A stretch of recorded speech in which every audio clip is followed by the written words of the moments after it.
Bueno, Hernando, yo creo que ya seríamos nosotros. Creo que acá manejé para grabar. Entonces está grabando acá el audio y la pantalla está de Meet, ¿listo? Por si quiere hacer una presentación. Entonces proceda, gracias. Pues bueno, no tengo como una presentación. Bueno, primero que todo, entonces muy buenas noches. Me presento, mi nombre es Hernando Castro Prieto, yo soy pues escritor de profesión abogado. Escribo mucha clase de textos, tanto jurídicos como hago revisiones de estilo, textos literarios, cosas por el estilo y me gusta mucho revisar esta clase de guiones y esta clase de obras artísticas que se traducen de la literatura al cine. Me parece que el cine es una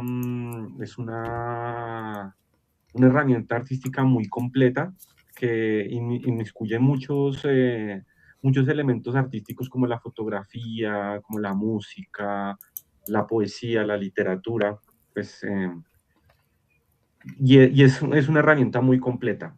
En este caso vemos una película que se llama La Montaña Sagrada, es una película de 1973 del director y guionista Alejandro Jodorowsky. Alejandro Jodorowsky nació en Chile. Él tiene una ascendencia como polaca, judío-polaca. Y durante los 70 pues estuvo pues en todo este aire vanguardista pues del arte acá en América Latina y creó una especie de escuela que se llamó como el cine esotérico o el surrealismo abstracto. Como ellos son de Chile y de la Argentina, pues ellos dicen el surrealismo. Es como crearon esa escuela del surrealismo. Y esta película digamos, es como la segunda gran película de Jodorowsky. La primera gran película de Jodorowsky fue El Topo en 1970, una película que es como una especie de, es una película de vaqueros, pero es una película de vaqueros, pues los gringos, los norteamericanos y los mexicanos, bueno, la película El Topo se filmó en México, entonces se le considera como una película mexicana, a pesar de que fue hecha por norteamericanos y el chileno que es Jodorowsky, y algunos indígenas mexicanos participaron pues, en la película. El Topo es una película que es de vaqueros y en esa película de vaqueros que tiene también muchos elementos místicos y muchos elementos surrealistas, fue vista en Estados Unidos por un músico que todos conocemos mucho que se llama John Lennon. John Lennon, que era la voz líder y uno de los principales compositores de los Beatles, quedó enamorado con la película del Topo de Jodorowsky y mandó a su agente a contactar a Jodorowsky porque le dijo, no, mire, esto es una berraquera y yo quiero que usted siga haciendo películas. ¿Usted qué necesita? Necesita plata, necesita cámaras. Ojalá nos aparezca algún día un escenas de este tipo como John Lennon y nos haga la misma propuesta que le hicieron a Jodorowsky. Pero entonces la película El Topo salió en 1970 y para 1971 John Lennon ya estaba detrás de Jodorowsky y el agente ya habían contactado a Jodorowsky, ya le habían ofrecido dinero y el hombre dijo, bueno, listo, yo tengo esta película en mente y me sirve mucho que ustedes pues se vinculen a este proyecto. Entonces lo que hizo fue Jodorowsky sacar unos elementos que tenía muy esotéricos. Hay una cosa que llaman como el enneagrama de la personalidad. El enneagrama de la personalidad es como una especie, es una suerte de escuela mística que dice que todas las personalidades humanas están recogidas en 9 arquetipos de personalidad. Los seres humanos solo tienen como 9 tipos de personalidad, una por cada uno de los planetas del sistema solar, y eso genera como una especie de escuela mística que se utiliza también en la psicología, ¿no? En la psicología también hay mucha gente que estudia esta teoría del eneagrama, porque pues habla sobre la personalidad y sobre aspectos psicológicos de la persona. En la película La montaña sagrada, está esta idea del eneagrama y en resumen la película se convierte en eso, ¿no? En el viaje místico de 9 maestros que van a buscar la montaña sagrada, porque en la montaña sagrada hay 7 dioses y si ellos logran vencer a los 7 dioses van a alcanzar la inmortalidad. Más o menos eso es como, como el resumen de la película. Sin embargo, la película empieza como con una alegoría bien importante como al cristianismo, porque uno de estos 9 maestros místicos es un vagabundo, un indigente, que es exactamente, que tiene como el fenotipo y el genotipo así de Jesucristo, con la misma barba, con el mismo cabello, y evoca un poco como a Jesucristo y al cristianismo. Vagabundo, la película empieza así como introduciéndonos al triunfo del cristianismo en América. Este vagabundo llega pues con toda su cultura y arrasa con Tenochtitlán que en una batalla de lagartos entre sapos y lagartijas. Los sapos eran como los españoles y las lagartijas eran como una lucha entre reptiles. Hay una escena muy, muy, muy, muy bonita que es donde salen primero todos las lagartijas con todos los tocados aztecas, con todos los tocados indígenas en la cima de los templos y de las pirámides. Y luego entonces irrumpen los sapos españoles con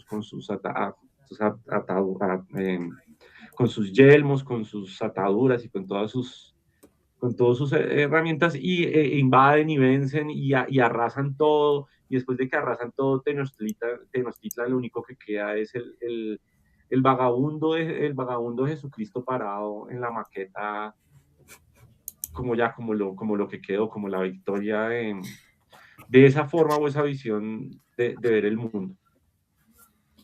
Luego entonces pasa que este maestro, pues, que es visto en un momento como el maestro absoluto y el maestro místico para nuestra cultura.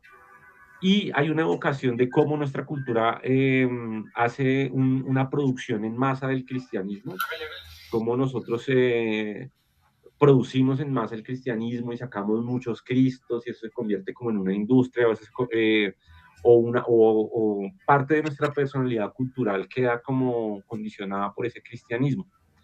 Y este maestro que empieza a verse y a reconocerse con los romanos y con su pasado, con sus raíces romanas y españolas, termina luego como rompiendo y dándose cuenta que él no es todos los maestros ni es el maestro definitivo, sino que hay otros 8 maestros y él es uno de los 9 maestros. Entonces nuestro Jesucristo es uno de los 9 maestros que están ahí junto con los otros. Y en esa primera parte de la película hay muchas alegorías no solamente al cristianismo, sino también como al hinduismo, al zoroastrismo y también a la cultura islámica. Eh, bueno, esta exposición del cine esotérico y con esos 9 maestros empiezan entonces los maestros a conocerse entre sí, a decantar la personalidad de cada uno. Marte tiene esta personalidad, Venus tiene esta personalidad, Júpiter tiene esta personalidad. Y todos los maestros empiezan como a decantar sus personalidades y a construir como una especie de comunidad de maestros y a generar el viaje místico. Nosotros aquí ya habíamos hablado en distintas películas cómo es el actor o el personaje de cada historia que siempre es o es el viaje, o es el viajero, o es el salvador, o es alguna cosa. En este caso, el personaje es un viajero místico, es un viajero. Y la historia es el viaje del maestro. El viaje del maestro entre otros 8 maestros. Aunque pues llega ante los 9 maestros hay un elemento que es que el décimo elemento, que es el, el de la piedra filosofal, eso es el alquimista. Entonces hay un alquimista que empieza como a ser como una especie de coordinador del viaje de los maestros. Les dice a empieza como a negociar algunas cosas emocionales y a entablar un diálogo místico y emocional con cada uno de los maestros y se empieza a construir esa relación entre todos. Eh, Ellos empiezan a viajar, pasan por muchas experiencias, en una de esas quedan en mar abierto, y el mar abierto también tiene un elemento que es muy importante como es el desprendimiento. Todos los maestros eran unos antes de llegar al barco y en el barco se desprenden de cosas y se liberan de muchos elementos y finalmente llegan al destino que es la montaña mística y empiezan a subir la montaña para poder encontrarse con los 7 dioses. Cuando ellos llegan arriba al top de la montaña, entonces se encuentran que estos 7 dioses eran como unas especies de maniquís y el único que sí tenía toda la información era pues el alquimista y se encuentran con el alquimista. Eh, Hay un diálogo ahí místico con el alquimista y entonces el alquimista les dice, bueno, el objeto de este viaje místico era encontrar la inmortalidad y pues les voy a revelar el secreto. El secreto es que nada tiene final. Y aquí pues no alcanzamos de todo la inmortalidad, pero alcanzamos la realidad. Al final de la película lo que se hace es que se alcanza la realidad y se rompe el imaginario místico porque en un momento dado la cámara se aleja. eh,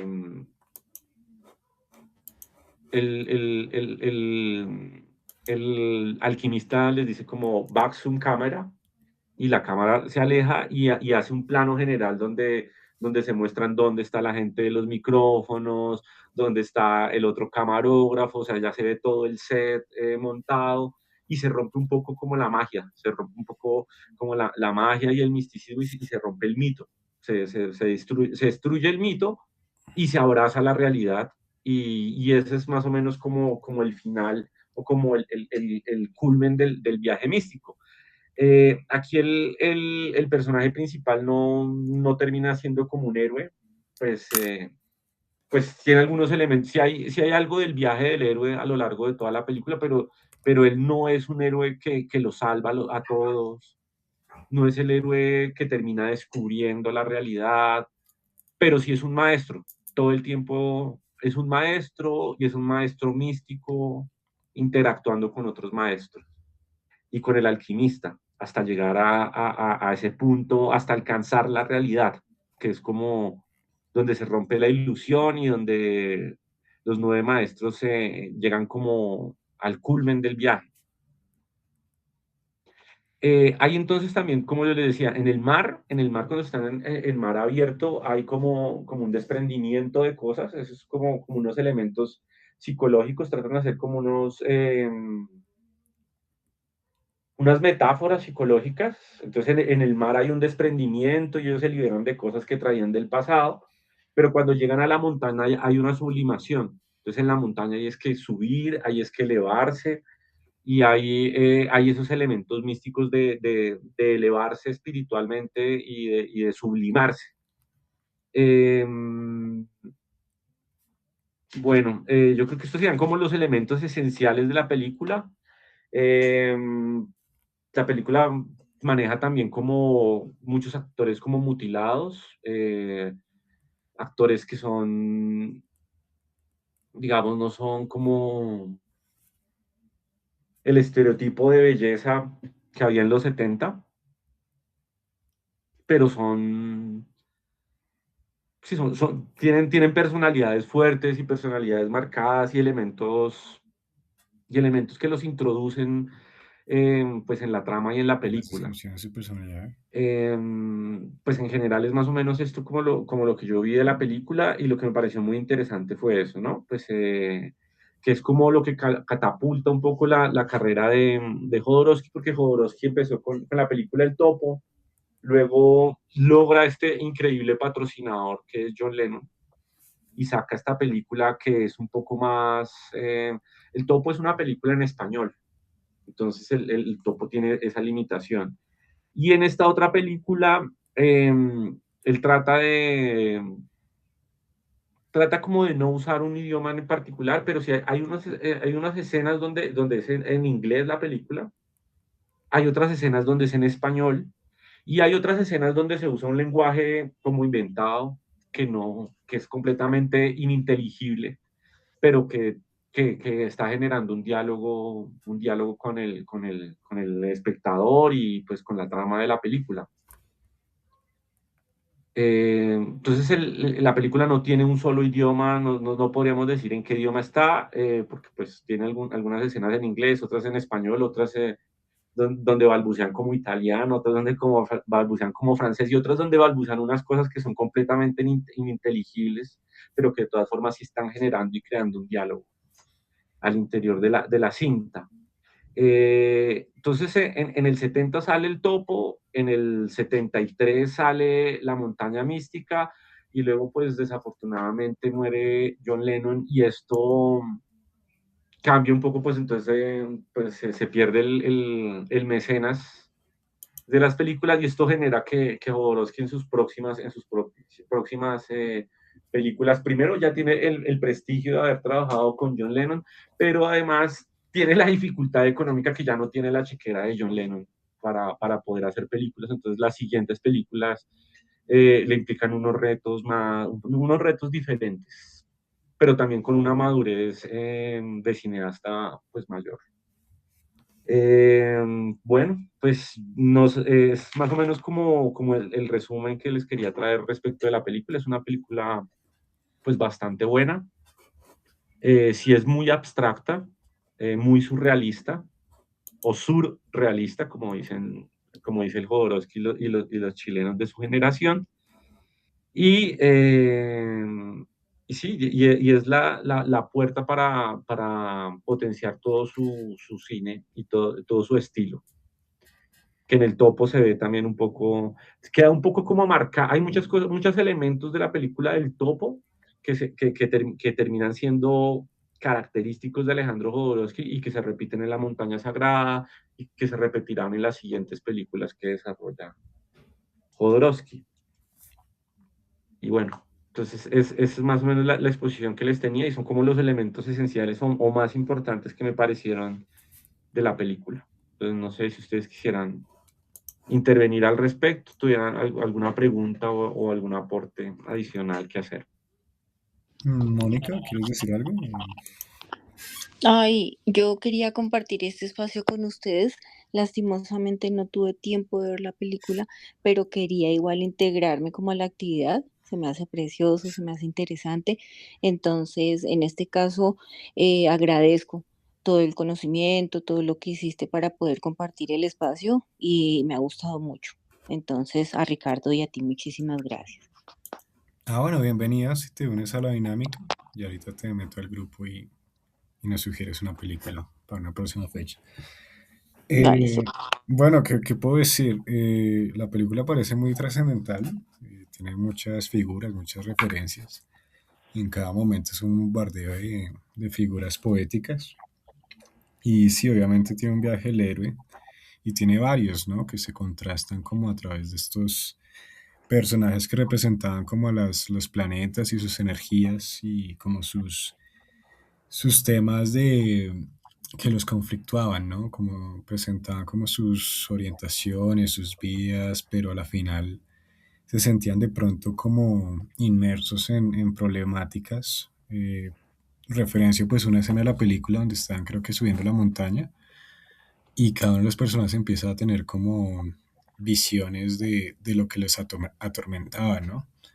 En el caso de la chica de la lujuria era como, pues, los toros como follando y el montón de leche o de semen yéndole en la cara, el otro que era como que le cortaban los testículos. Creo que la película no se ahorraba como esas imágenes medio gore y también pues mucha amputación, ¿no? Em, Sí, y bueno, pues interesante lo que se puede hacer, porque eminentemente no es una película que yo diría comercial de los 80 clásica. Creo que es muy de nicho, pero muy interesante verla y sin duda pues hay que añadir el topo pues a la lista de películas que ver, ¿no? No sé, Hernando, digamos, ¿qué le pareció? ¿Qué expectativas de pronto tenía antes de verla y luego de verla? pues mi mamá es psicóloga, entonces yo había visto como libros de Jodorowsky en la oficina de ella y había tenido como una aproximación al tipo desde los ensayos o documentos con los que se aproximaba a la psicología, que es como un campo académico en el que Jodorowsky ha hecho algunos desarrollos. Y ahí entonces empecé como, me llamó la atención, este señor además es cineasta, entonces empecé a mirar el cine que hacía y empezar a ver, porque hay una cosa en la psicología de la escuela de Jodorowsky, que es la psicomagia. Y la psicomagia lo que dice es que la humanidad tiene formas como de elevar, de fetichizar y sublimar ciertos elementos sociales a través de, pues de elevarlo a lo sagrado, ¿no? Como de generar unos elementos místicos y unos elementos simbólicos, que es, por ejemplo, pues los templos, que nosotros construimos templos, que construimos pirámides, toda la sociedad tiene muchos elementos simbólicos que reflejan un poco de los aspectos psicológicos de la sociedad, y lo que dice Jodorowsky es que la psicomagia es como coger los elementos y hacer, entonces él tiene, por ejemplo, para hacer duelos sobre cosas, entonces mm, verse con la persona que le hizo usted el mal y escribirle, mira, esto no me gusta, y quemarlo ahí enfrente de la persona. O sea, tener como actos de llevar a lo simbólico cosas de la personalidad, que él lo llama como psicomagia. Y eso que él luego o sea, en esta película él todavía no había concretado pues esa teoría psicológica, sino digamos que la estaba construyendo. En esta película deja ver muchos elementos de esa psicomagia que él tiene, eh, y la construye como eso, como elementos místicos y simbólicos, donde simboliza muchos elementos. La ira la simboliza de una manera, la lujuria, como tú dices, la simboliza de otra forma, el miedo, el orgullo también, porque hubo orgullo también. eh, bueno, muchas emociones y muchos sentimientos los empieza como a mistificar y a traducir a un lenguaje simbólico y místico. Y eso me pareció como interesante del autor, y por eso pues llegué a la película. Primero llegué por textos del tipo, y luego llegué a las películas. Bueno, quedan como 7 minutos de grabación. Eh, sí, yo siento que bueno, hay un tema con el enneagrama de personalidad que obviamente nos circunscribe a todos. Yo creo que la personalidad humana abarca y se expande hacia muchas líneas, es muy holística y entonces intentar entender la personalidad humana yo creo que ha sido como uno de los fetiches de los psicólogos a lo largo de la historia, a través, digamos, desde el comienzo con los griegos, de los humores, el colérico, el sanguíneo, el de la bilis, ¿sí? Y el del eneagrama, pues parece muy, muy acertado, pero de pronto puede caer en el efecto Barnum o el efecto Forer, que es cuando algo muy general puede calar como en varias descripciones, ¿no? Pero bueno, eso no nos impide como identificarnos con la película porque Yo siento que en todo se aloja la lujuria, se aloja el orgullo, se aloja el ego, se aloja tanta vaina y siento que la película nos dice, hey, pues el ser humano en su trasegar quiere buscar la inmortalidad, pero la inmortalidad no existe porque estamos empeñados en buscar la inmortalidad, en preservarnos a través del ego, que no disfrutamos el momento presente, que es finalmente lo que existe, ¿no? Y ahí es cuando él en la escena final pues rompe la cuarta pared y nos dice pues que esto es un espectáculo. Y siento que sí, es un espectáculo cada día, porque intentamos pretender jugar, hacer roles, hacer cargos, a ir al trabajo, a simular ciertas experiencias, pero al final no estamos disfrutando lo que es, ¿no? Y por eso la película un poco surrealista nos dice eso, o sea, no hay orden, realmente es como nos hemos mentido para crear esta sociedad tal como la vemos, pero podría ser de otra manera.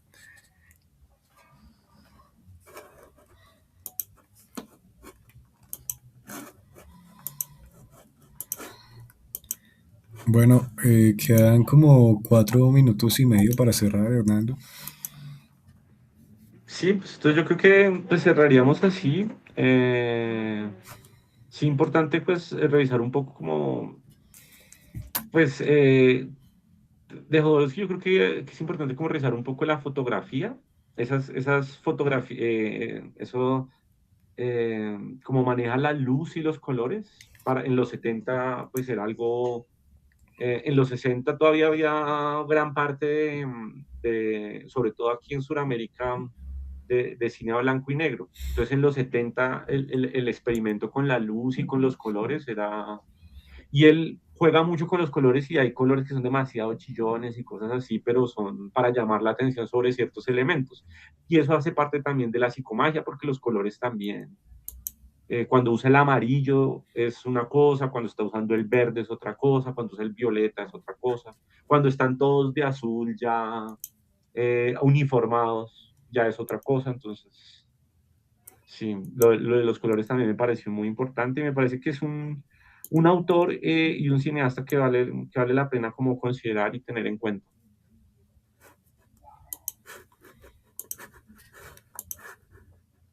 Sin duda, ¿no? Muchos aportes, muy interesante el autor. Hay que de pronto ahondar más en él, sobre todo porque es como muy polímata y eso pues casi no se ve, ¿no? Como el jack of all trades, ¿no? Eh, pero bueno. Bueno, Mónica, entonces te invitamos, ya te voy a meter al grupo. Entonces, básicamente la dinámica del que ingresa es que sugiere una película, la añadimos a la lista y cada semana pues nos estamos reuniendo para comentar una película que hemos visto a lo largo de la semana y como ves es muy enriquecedor porque pues uno está viendo la película aparte tomando notas y hace un proceso ahí como más allá que simplemente verla, ¿no? Y uno procesa más información. Entonces, gracias por juntarse y gracias Hernando pues por este espacio. Eh, yo creo que ya cerraríamos. Vale, A ustedes, muchas gracias por la invitación. muchas gracias a ustedes también por escucharnos. Súper. Tengan un excelente resto de semana. Lo mismo, excelente semana para los dos. Gracias. Chao. Chao, chao.